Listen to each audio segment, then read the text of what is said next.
எல்லோருக்கும் வணக்கம். இன்னைக்கு நம்ம பார்க்கக்கூடிய சப்ஜெக்ட் கல்பமாக ஏன் இப்படி நடைபெறுகிறது.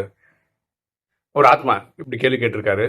அதாவது ராஜயோகத்தில் பரமாத்மா மன்மனா பவ அப்படின்னு ஒரு ஃபார்முலா சொல்லி கொடுத்துருக்கிறார். அப்படின்னா என்னன்னா, தன்னை ஆத்மாவென உணர்ந்து ஆத்மாவின் தந்தை அன்பா நினைவு செய்தோம்னா கடந்த 63 ஜென்மமா துவாபர கலியுக காலங்களில் நம்ம செய்திருந்த பாவத்தை எரிச்சு தூய்மையாகி ஜட்ஜ்மெண்ட் டேல இறைவன் கூட போயிடுவோம்.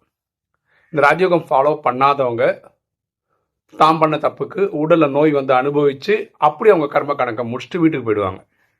இந்த ஆத்மா கேட்குற கேள்வி என்னென்ன, எல்லாம் பாவத்தை முடிச்சுட்டு தானே வீட்டுக்கு போகிறோம், அடுத்த கல்பம்னு ஒன்று வருது இல்லையா, அப்போ அவங்கவுங்க டைமுக்கு நம்ம நடிக்க வரோம்ல, அப்போ நடிக்கும்போது சுகமான நடிப்பு நடிச்சுட்டு போயிட்டு இருக்க வேண்டியது தானே. ஏன் நம்ம பாவம் பண்ண ஆரம்பிக்கிறோம்?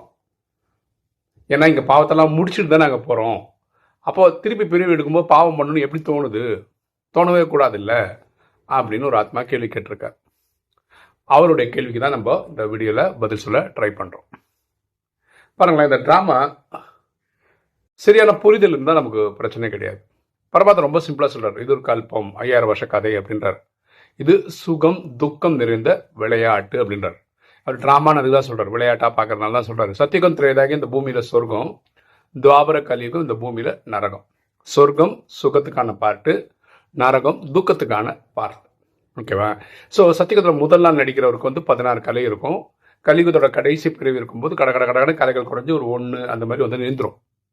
சரியா? அப்போது இந்த நாடகத்தோட டிசைனே எப்படின்னா கலைகள் குறைஞ்சே ஆகணும். கலைகள் குறைஞ்சு வரும்போது என்ன ஆகணும், சத்தியகத்திலையும் திரேதாயுகத்திலையும் 16லேருந்து 12க்குள்ளே இருக்கும்போது நம்ம ஆத்மான்ற புரிதலில் வாழ்வோம். அதனால் எந்த ஒரு துக்கம் நமக்கு இருக்காது. 12 கலைக்கு கீழே போயிட்டோம்னா நமக்கு தேகாபிமானம் வந்துடும். உடனே காமம் கோபம் அகங்காரம் பற்று பேராசை ஈடுபடுறோம். இது ட்ராமாவோட டிசைன். புரியுதுங்களா? அதே மாதிரி ஒரு ஆத்மாவும் அதிகமாக 84 பிரிவு எடுக்கிறோம், கம்மியாக ஒரே ஒரு பிரிவு எடுக்கிறோம். நீங்கள் ஒரு பிரிவு எடுத்தாலும் சரி, 84 பிரிவு எடுத்தாலும் சரி, நீங்கள் இந்த 3 நடிப்பு நடிச்சாகணும். சதோ ரஜோ தமோ நடிச்சே ஆகணும். சதோனா தூய்மையான நடிப்பு, ரஜோனா மீடியம், தமோனா துக்கத்துக்கான நடிப்பு நடிச்சே ஆகணும். ஒரு பிரிவு எடுக்கிறோம்னா ஒரே பிரிவில் எல்லாமே பண்ணிவிடுவான். 84 பிரிவு எடுக்கிறவங்க சத்தியுகத்திலும் திரேதாயுகத்திலும் எப்படி இருப்பாங்கன்னா சுகம் பார்த்துட்டே இருப்பாங்க. துவாபரகத்தில் மீடியமாக இருப்பாங்க. கலிகாலத்தில் ரொம்ப துக்கத்தில் அனுபவிப்பாங்க. சரியா? அப்போது இவர் கேட்ட கேள்வி என்ன, பாஸாகி போயிடுறாங்க, இங்கே ஏன் துக்கம் அனுபவிக்கிறேன். ஃபஸ்ட்டு பிரிவு அவ்வளோ துக்கம் அனுபவிக்கவே மாட்டாங்க. ஏன்னா தூய்மையாக வந்ததுனால தான். அதுக்கப்புறம் கலைகள் குறையிறதுனாலையும் இல்லையா, இந்த சதோ ரஜோக்குள்ளே போயிடுறதுனாலையும் அப்புறம் தமோக்கு போகிறதுனாலையும் தான் துக்கம் அனுபவிக்கிறோம். புரியுங்களா? ஸோ இந்த ட்ராமா டிசைன் அப்படி இல்லை, யாரையும் குறை சொல்கிறதுக்கு இல்லை. பரமாத்மா அடிக்கடி என்ன சொல்லுவார்னா, இதே மாதிரி போன கல்பத்தில் உங்களுக்கு கிளாஸ் எடுத்தேன், அது நீங்கள் மறந்துட்டீங்க. சத்தியகுத்திலும் திரேதாயுகத்திலும் ஜாலியாக தான் இருந்தீங்க, நான் அப்படிப்பட்ட ஒரு ராஜ்யம் கொடுத்துட்டு தான் போனேன், எங்கே அதெல்லாம் இழந்துட்டீங்க, ஏன் நீங்கள் பிச்சைக்காரன் ஆகிட்டீங்க, இதெல்லாம் பரமாத்மா கேட்குறாரு. ஆனால் அதே பரமாத்மா திரும்ப எல்லா கல்பத்திலையும் வர கிளாஸ் எடுக்கிறாரு.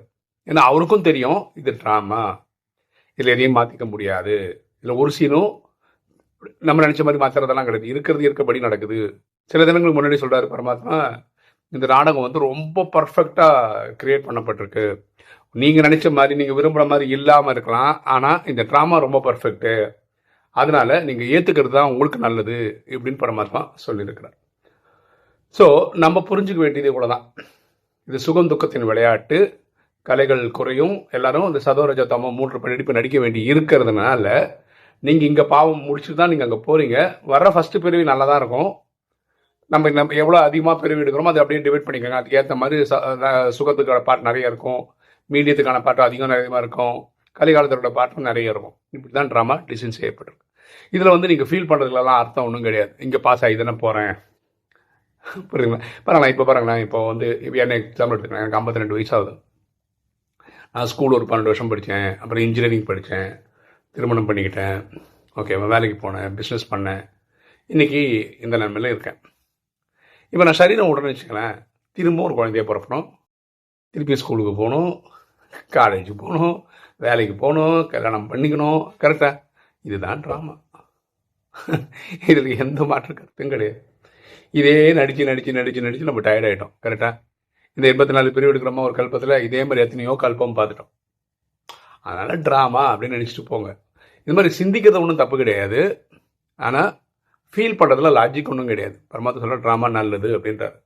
நமக்கு ட்ராமா நல்லதுன்னு புரிஞ்சுக்கிற அளவுக்கு ஆத்மாவுக்கு சக்தி இல்லாமல் இருக்கலாம். ஓகேவா? அது யோகா பண்ண அப்புறமா தான் சொல்கிறாரு, இந்த துக்கம் கொடுக்குறது மயக்கம் கொடுத்துக்கிட்டே தான் இருக்கும். நீங்கள் ஒரு தெளிவு கிடைக்கிறதுக்கே உங்களுக்கு வந்து கர்மாதி ஸ்டேஜ் வரணும், அப்போ தான் நீங்கள் புரிஞ்சிக்கவே முடியும் அப்படின்னு பரமாத்மா சொல்கிறார். சரியா? எனக்கு தெரிஞ்ச வழியில் அந்த ஆத்மாவுக்கு நான் புரிய வச்சுட்டேன்னு நினைக்கிறேன். அதாவது கலைகள் குறையிறது, சதோர ஜதமோ நடிக்க வேண்டியிருக்கு, இது சுகந்துக்கத்தின் விளையாட்டுன்றதுனால தான் நம்ம இதெல்லாம் அனுபவிக்கிறோம் அப்படின்றது ராஜயோகன்ற படிப்பு. இந்த ஆத்மாவுக்கு நீங்கள் எப்படி இதுக்கு பதில் கொடுப்பீங்க அப்படின்றது, உங்களுக்கு வேறு ஏதாவது ஆன்சர்ஸ் தெரியும், இப்படி சொன்னால் அந்த ஆத்மாவுக்கு சாட்டிஸ்ஃபை பண்ண முடியும்னு நினச்சிங்கன்னா கமெண்ட் செக்ஷனில் போடுங்க, நம்ம எல்லாரும் தெரிஞ்சுக்கலாம். அப்புறம் ஒரு தகவல், இப்போ எல்லாருக்குமே வந்து பணம் தேவைப்படுது, ஓகேவா? அது வந்து சேஃபாகவும் இருக்கணும்னு நினைக்கிறோம், மாட்டிக்கக்கூடாது எங்கேயோ அப்படின்னு. சமீபத்தில் நான் ஒன்று பார்த்தேன், அது உங்களுக்கு யூஸ்ஃபுல்லாக இருக்கும்னு நினச்சி உங்களுக்கு இப்போ சொல்கிறேன். பாருங்களேன், இப்போது எல்லாருக்கும் பர்த்டே கொண்டாடுறோம். அப்போ எல்லோரும் பொதுவாக பண்ணுறது என்னென்னா, பர்த்டேக்கு ட்ரெஸ் எடுத்துக்கிறோம், ஒரு கேக் வாங்குகிறோம், கேக் கட் பண்ணுறோம், ஃப்ரெண்ட்ஸுக்கெல்லாம் கூப்பிட்றோம், ஸ்வீட்டை டிஸ்ட்ரிபியூட் பண்ணுறோம், அப்படிலாம் பண்ணுறோம் இல்லையா? இதில் இப்போ ஒரு புது ட்ரெண்ட் ஒன்று ஓடிட்டுருக்கு. அதாவது உங்கள் பர்த் டேட்டுன்னு வச்சுக்கோங்களேன், இப்போ என்னோடது எக்ஸாம்பிள் வச்சுப்போமே, நான் வந்து 18/4/72 ரெக்கார்ட் படி, ஓகேவா? இப்போ நம்ம ரூபா நோட் இருக்குல்ல, அது 10 ரூபா நோட்டாக இருக்கட்டும், 20 ரூபா நோட்டாக இருக்கட்டும், 500 நோட்டாக இருக்கட்டும், அதில் வந்து ஒரு சீரியல் நம்பர்னு ஒன்று இருக்குல்ல. அது சீரியல் நம்பர் எப்படி இருக்கும்னா, ஃபஸ்ட்டு ஒரு 3 டிஜிட் இருக்கும், அது பக்கத்தில் வந்து 6 டிஜிட் நம்பர் இருக்கும். 6 டிஜிட்டும் நம்பராகவே இருக்கும். அது வந்து நீங்கள் 6 டிஜிட் வந்து ஒரு டேட் ஆஃப் பர்த் மாதிரி இருந்துன்னு வச்சுக்கோங்களேன், DDMMYY, அதாவது நாள், மாதம், வருஷம். வருஷம் வந்து பொதுவாக 1972 அப்படி 4 இதாக சொல்லுவோம். இது 2 வருஷமாக 2 இதாக சொன்னால் என்ன சொல்லுவோம், 72ன்னு சொல்லுவோம், அந்த மாதிரி. அப்போ அந்த ரூபா நோட்டில் அந்த நம்பர் எப்படி வேணால் வரலாம், கரெக்டாக? அது டேட் ஆஃப் பர்த் மாதிரி வந்ததுன்னு வச்சுக்கோங்களேன். முன்னாடி ஒரு சீரியல் நம்பர் இருக்கணும், ஃபஸ்ட்டு வந்து 0 அப்படின்னு ஒரு நம்பர் தான் வருது, அதுக்கப்புறம் ஆல்ஃபபெட்டில் வருது. சப்போஸ் அது வந்து PNன்னு இருக்குன்னு வச்சுக்கோங்க, அது அர்த்தம் வந்து பிரேமானந்தன் நாராயணன். இந்த சீரியல் நம்பர் வந்து 18/4/72 இருக்குன்னு வச்சுக்கோங்களேன். கிட்டத்தட்ட எனக்காகவே அந்த நோட்டு அடித்த மாதிரி ஒரு ஃபீலிங் இருக்கும்ல. அது யாராவது என் பர்த்டேக்கு கொடுத்தாங்க, கிஃப்டாக கொடுத்தாங்கன்னு வச்சுக்கலாம், அந்த நோட்டு அது 10 ரூபா கூட இருக்கலாம், ஆனால் அது எனக்கு ரொம்ப ஸ்பெஷலாக ஃபீல் பண்ணுவோம்ல. இப்படி ஒரு பிஸ்னஸ் போயிட்டுருக்கு. அப்படின்னா என்ன, நிறைய பேர் வந்து அவங்க பர்த்டே பொறிக்கப்பட்ட அந்த டேட் ஆஃப் பர்த் வர மாதிரி ஒரு நோட்டு கிடைச்சா வாங்கி வச்சுக்கிறது சந்தோஷப்படுறாங்க. அந்த நோட்டு வெறும் 10 ரூபாவாக தான் இருக்கலாம், ஆனால் அதை வந்து என்ன பாருங்களேன், நம்ம வந்து 1.4 பில்லியன் மக்கள் இருக்கக்கூடிய ஒரு நாடு. RBI கொடுத்த நோட்டு வந்து எல்லாருக்கிட்டே இருக்குது அந்த காசு, கரெக்டாக?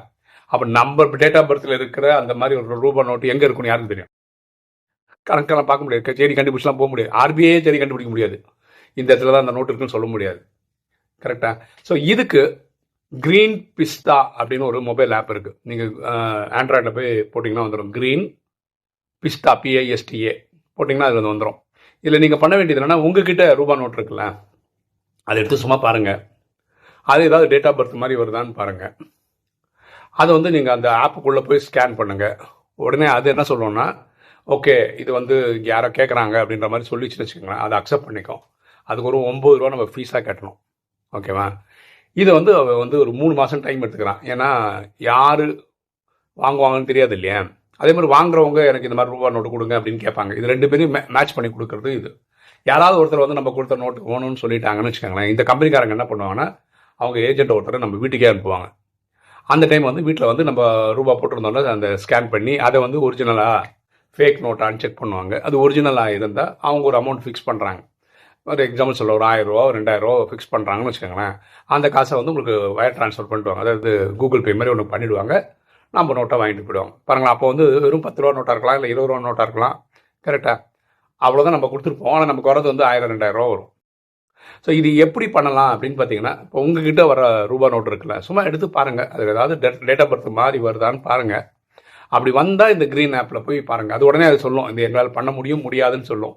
பண்ண முடியும்னு சொன்னீங்கன்னா அது 9 ரூபா ஃபீஸ் கட்டி அது கூகுள் பேலே பே பண்ணிடலாம். பே பண்ணிவிட்டு நீங்கள் அதை கொடுத்து வைக்கலாம். 3 மாதத்துக்குள்ளே ஏதாவது டீல் நடந்ததுன்னு வச்சுக்கோங்களேன், அவனுங்களே வந்து அந்த ரூபா நோட்டை செக் பண்ணி வாங்கிட்டு போவாங்க, உங்களுக்கு ட்ரான்ஸ்ஃபர் பண்ணுவாங்க. ஸோ இதில் வந்து ஏமாற்றம்லாம் ஒன்றும் கிடையாது. இதில் ஒரே ஒரு விஷயம் என்னென்னா, 3 மாதத்துக்கு நீங்கள் அந்த பைசா எடுத்து வைக்கணும், தனியாக எடுத்து வைக்கணும். அதை எடுத்து நீங்கள் செலவு பண்ணக்கூடாது. நாளைக்கு அவங்க வந்து கேட்க வரும்போது நான் செலவு பண்ணிட்டேன்னு சொன்னால் நல்லா இருக்காதுல்ல, அது மட்டும் நீங்கள் பார்த்தா போதும். ஸோ இது வந்து உங்கள் பைசாவை அதிகப்படுத்துறதுக்கான ஒரு லாஜிக்கலான நேர்மையான ஒரு மெத்தடில் கிடைக்குது. இப்போ நான் வந்து என்கிட்ட இருந்த ஒரு சில்ட்ரன் ரூபா நோட்டெலாம் பார்த்தா எதுக்குமே அந்த டேட் ஆஃப் பர்த் கிடைக்கல. அப்போ ஒரு நாள் ஒரு ஃப்ரெண்டோட ஆஃபீஸ் போயிருந்தேன், அவருக்கு வந்து ஒரு 30,000 ரூபா கேஷ் இருந்தது. சும்மா கொடுக்குறீங்களா, நான் ஒரு விஷயம் பார்க்குறேன்னா பார்க்கும்போது அதில் வந்து 2 500 ரூபா நோட்டு, 3 100 நோட்டு இருந்தது அந்த டேட் ஆஃப் பர்த்தோட. அவர் ஆஃபீஸ்லேயே அதை சும்மா ஸ்கேன் பண்ணோன்னா 5 எடுத்துக்கிச்சு அது. ஓகே, அப்போ ஃப்ரெண்டு தானே, அப்போ அவர்கிட்ட நான் சொன்னேன், அவங்களுக்கு கூகுள் பே பண்ணிடுறேன் அந்த காசுக்கு ஈக்குவலாக காசு அப்படின்னு சொல்லிட்டு அந்த 1300 நான் எடுத்துகிட்டு வந்துட்டேன்.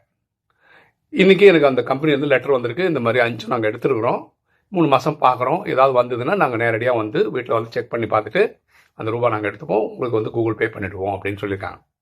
ஸோ இந்த வீடியோ பார்க்குற உங்களுக்கு எக்ஸ்ட்ரா பணம் வரணும்னு நினைக்கிறீங்க, நியாயமான வழியில் வரணும்னு நினைக்கிறீங்கன்னா, இந்த மெத்தட் உங்களுக்கு பிடிச்சிருந்ததுன்னா நீங்கள் இதையும் ட்ரை பண்ணி பார்க்கலாம். ஓகே, இதுக்கு டவுட் இருக்கவங்க என்ன கால் பண்ணுங்கள், வாட்ஸ்அப்பில் தொடர்பு கொள்ளுங்கள், எனக்கு தெரிஞ்சதெல்லாம் நான் ஹெல்ப் பண்ணுறேன். ஓகே, இன்றைக்கி வீடியோ உங்களுக்கு பிடிச்சிருன்னு நினைக்கிறேன். லைக் பண்ணுங்கள், சப்ஸ்கிரைப் பண்ணுங்கள், ஃப்ரெண்ட்ஸ் சொல்லுங்கள், ஷேர் பண்ணுங்கள், கமெண்ட்ஸ் போடுங்க. தேங்க்யூ.